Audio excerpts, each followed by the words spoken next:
Edwin Channel.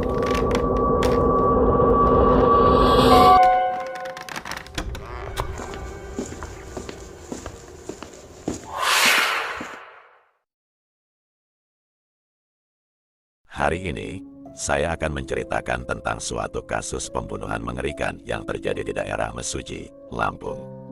Korbannya adalah seorang guru yang ditemukan dengan kondisi leher tersayat. Kita akan berkenalan dengan korban, seorang wanita bernama Rosia Aprilia, atau yang biasa dipanggil Rosi. Rosi, berusia 25 tahun, adalah warga desa Muara Atang, RT 03 RW 09, Kecamatan Tanjung Raya, Kabupaten Mesuji, Lampung. Dia adalah seorang guru yang mengajar di SD 08 Desa Bujung Buring Baru, Kecamatan Tanjung Raya, Mesuji, Lampung.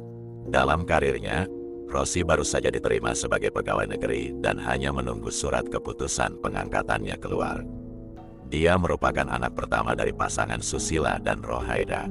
Rosi juga diketahui merupakan seorang janda.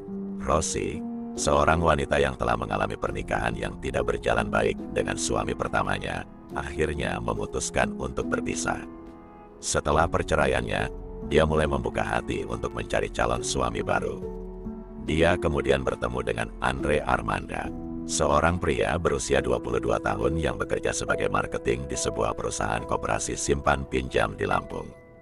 Mereka berdua mulai menjalin asmara sejak tahun 2023 dan merasakan adanya kecocokan satu sama lain. Mereka lantas memutuskan untuk melanjutkan hubungan mereka ke jenjang yang lebih serius, yaitu pernikahan.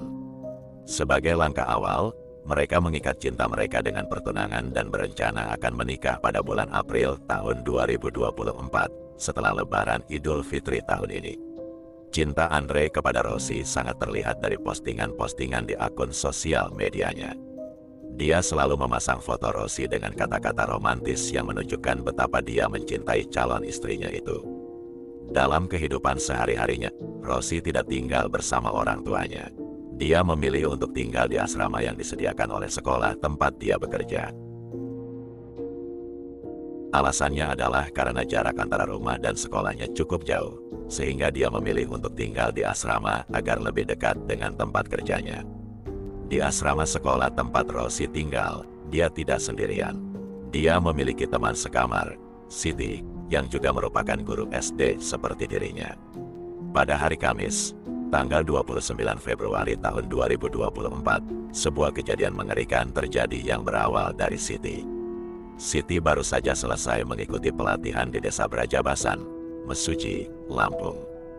Dia kemudian meminta Rosi melalui percakapan WhatsApp untuk menjemputnya.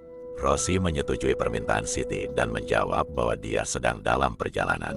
Namun, setelah waktu yang cukup lama, Rosi belum juga datang. Sebaliknya, Andre, pacar Rosi, yang tiba di tempat pelatihan.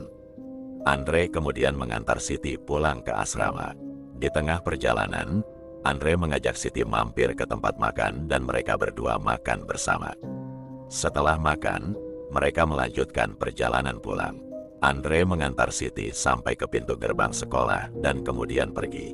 Setelah sampai di asrama, Siti mencoba menghubungi Rosi tetapi tidak mendapat jawaban. Dia berpikir bahwa Rosi mungkin sedang tidur, jadi dia melanjutkan aktivitasnya seperti biasa. Namun, meski sudah memasuki jam 17.00, Rosi masih belum terlihat keluar dari kamarnya. Ketika waktu sudah menunjukkan sore hari, Siti berinisiatif untuk membangunkan Rosi untuk salat asar. Dia mengetuk pintu kamar Rosi dan memanggilnya, namun tidak ada respon. Merasa aneh, Siti mencoba membuka pintu kamar Rosi dan terkejut saat melihat Rosi sudah tergeletak di atas kasur dengan leher tersayat dan darah menggenang di lantai. Sontak saja, Siti berteriak histeris dan berlari keluar kamar, memberitahu tetangga tentang penemuannya. Kabar ini segera menyebar dan membuat geger warga sekitar. Mereka segera melaporkan kejadian ini ke pihak kepolisian dan memberitahu Andre, kekasih Rosi, serta keluarganya. Andre, yang sedang berada di kantor, langsung pingsan saat mendengar kabar kematian Rosi, calon istrinya. Dia tidak menyangka bahwa wanita yang sebentar lagi akan menjadi istrinya telah tiada. Setelah siuman, Andre segera pergi ke rumah orang tua Rosie untuk memberitahu mereka tentang kabar duka tersebut. Namun, saat tiba di sana, Andre kembali pingsan. Sementara itu, polisi yang tiba di lokasi kejadian segera melakukan olah TKP dan melakukan evakuasi terhadap jasad Rosie. Mereka membawa jasad Rosie ke RSUD Ragap, Pegawai Caram untuk dilakukan pemeriksaan lebih lanjut. Berdasarkan kesaksian dari Sumarno, seorang saksi di tempat kejadian, Rosie ditemukan dengan luka sayatan di leher dan tergeletak di atas kasur. Dia masih mengenakan seragam batik dan rok hitam dengan posisi kepala di bawah jendela. Menurut Sumarno, tidak ada barang berharga milik Rosie yang hilang. Ponsel dan laptop milik Rosie masih tersimpan rapi di tempatnya. Sementara itu, pihak kepolisian bergerak cepat untuk mengungkap siapa pelaku pembunuhan ini. Setelah melakukan olah TKP, polisi memanggil para saksi yang terkait dengan kematian Rosie.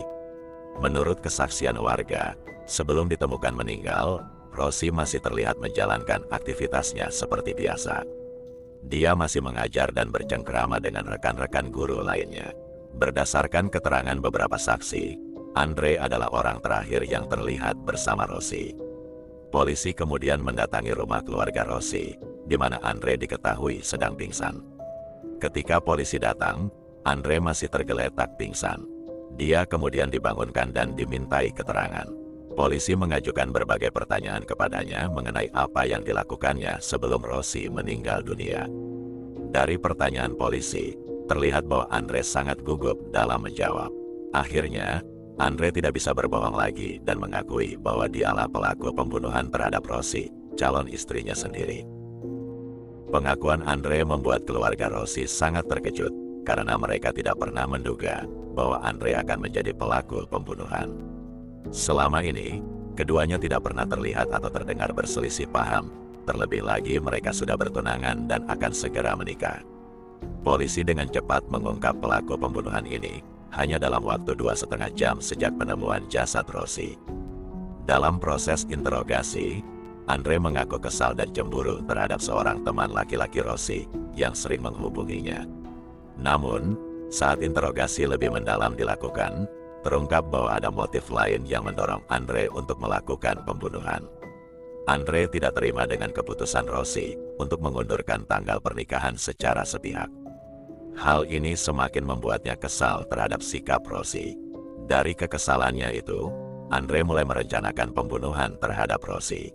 1 hari sebelum pembunuhan, Andre beberapa kali meminta Rosie untuk bertemu, namun Rosie menolak permintaan tersebut.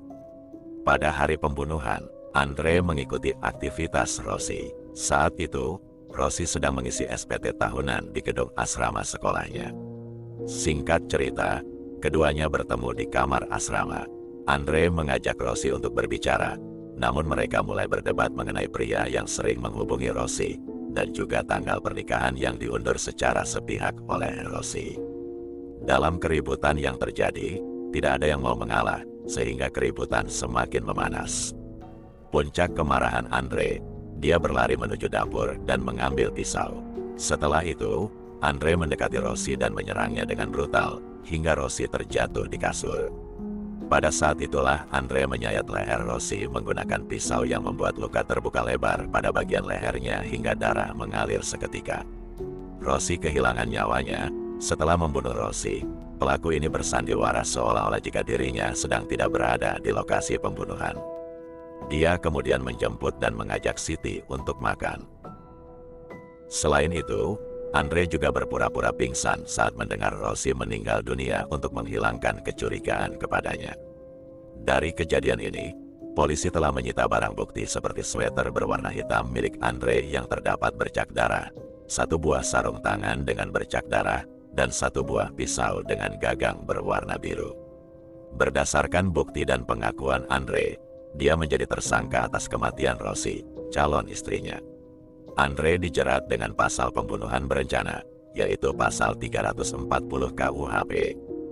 Dengan ancaman hukuman maksimal pidana mati, menurut pendapat saya pribadi, mungkin ada rasa bimbang di hati korban terlihat dari tanggal pernikahannya yang diundur, atau mungkin kebimbangan itu dikarenakan korban ini baru sadar jika Andre bukanlah pria baik dan pemarah. Semoga kita semua terjaga dari hal buruk seperti ini dan mendapatkan pasangan yang baik.